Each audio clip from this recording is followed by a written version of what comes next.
It's important with dementia residents to be able to tune in to their emotions and see what is best for them at the time.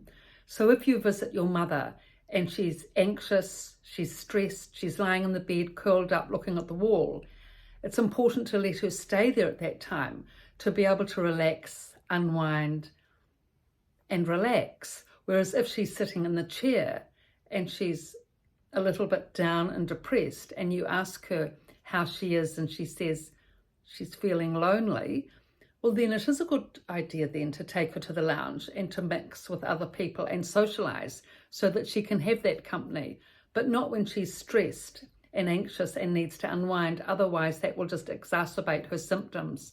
So when we understand the emotions of the person with dementia, then we can tailor the activities and our discussions and our visits to cater to their mood and what it is that is best for them. So it's also important to be able to tune in practically with what is important for dementia residents on a practical level, what interests them and what's important. So for example, a good example here I have is of a gentleman in one of the dementia facilities I worked at. He was a real gentleman, loved to wear, the hat, always carried a newspaper under his arm, which he kept either under his arm or on his walker. Now, his niece was a very astute and caring woman. When she came into the dementia unit, I actually overheard, I didn't mean to, I was actually just doing activities, and this man was sitting by the television, and she came in and she said to him, quite matter-of-factly, "We're going to keep the newspaper subscription going for you." Great. That's the big thing, because he loved reading the newspaper. Now, he was the only man in the dementia unit that had a newspaper and a subscription for that, so he got that daily. There were only about 3 or 4 people in the dementia unit that had a newspaper subscription. He was one of them. And the second thing he had was a watch with a working battery. Those 2 things, daily newspaper, watch with working battery. He was the only person in the dementia unit to have both those things. Even though 3 people had the newspaper, those same 3 people did not have a working watch, wristwatch. So because of that, he was orientated.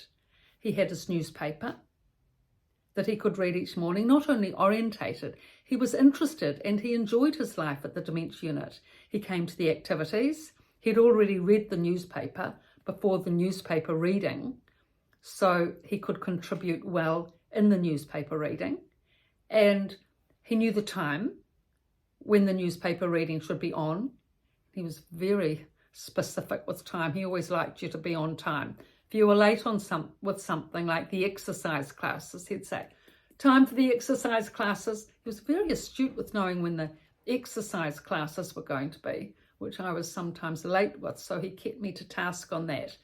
And if anyone else in the unit was wanting to know the time, they'd always ask him. So he was sort of the centre of the social circle, so to speak.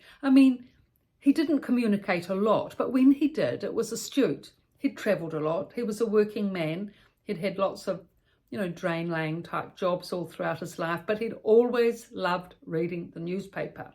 And it was fantastic that his niece continued to, have that going for him. Now, he was also a big walker, and he didn't get out walking much once he came into the unit, which is the similar situation for most dementia residents. Apparently he used to walk miles every day. So I found out from one of the other husbands of one of the dementia unit women that was there, because he used to walk around the village all the time and out in the suburbs, right up to the time he was coming into the dementia unit. So everyone was thinking that he'd become really distressed not being able to walk outside, that being his daily routine. But actually, he settled quite well. In the first couple of weeks, he didn't seem to be asking to go out for walks at all. And I really think it was because he had the newspaper, his watch, and socialisation with the group that he settled to that routine and environment. And he wasn't depressed, he wasn't stressed, he was communicating well, and his life, he had a good quality of life. In fact, to him, really, he was just carrying on his life as he had in the retirement village complex.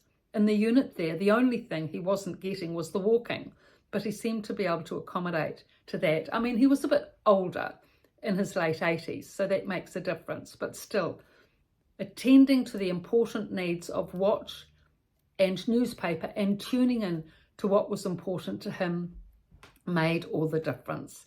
And actually, he was, not only was he able to lead an astute life, he was actually even writing letters, if you can believe it.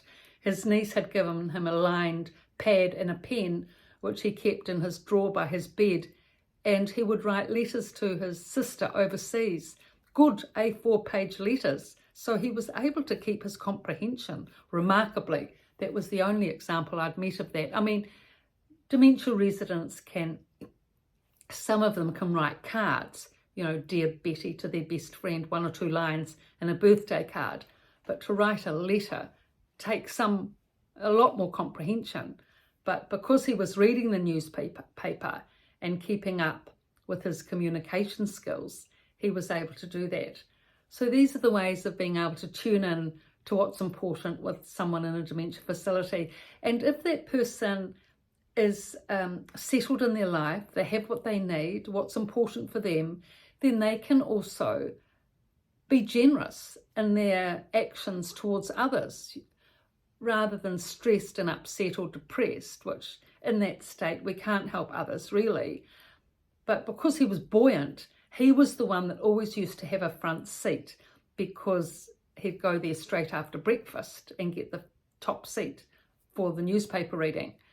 But if any of the other ladies were distressed or upset or calling out and wanting to come into the group, he was the one that used to give up his seat for these other distressed ladies so that they could have the front seat, and then he'd go and sit at the back seat. So because he had this sort of calm manner, astute manner, he was able to give up things also that he liked and enjoyed for others to be able to get some benefits. So this is the way that dementia units work, where if someone's settled and they have what's important to them, then they're able to be generous and contribute to other dementia residents in the group. So I've written these 2 books, The Resident's Voice and The Resident's Rise, both from a dementia unit, with all these techniques and methods and processes and ways of helping dementia residents are in the epilogues at the back of both books, half a book's worth. Similarly, the videos I've been doing on the same techniques, but for those of you that are readers, it's good to get those books. They're on Amazon, soft copy, hard copy, and ebooks, which are popular. And I'm also now doing characterizations of granddaughter and granny on TikTok. I've done 30 characterizations of common aspects in dementia outlined there.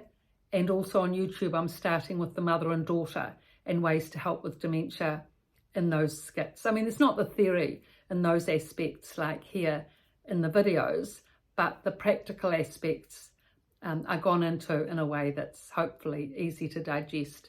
So if you enjoy looking at characterizations, then that's another option for you.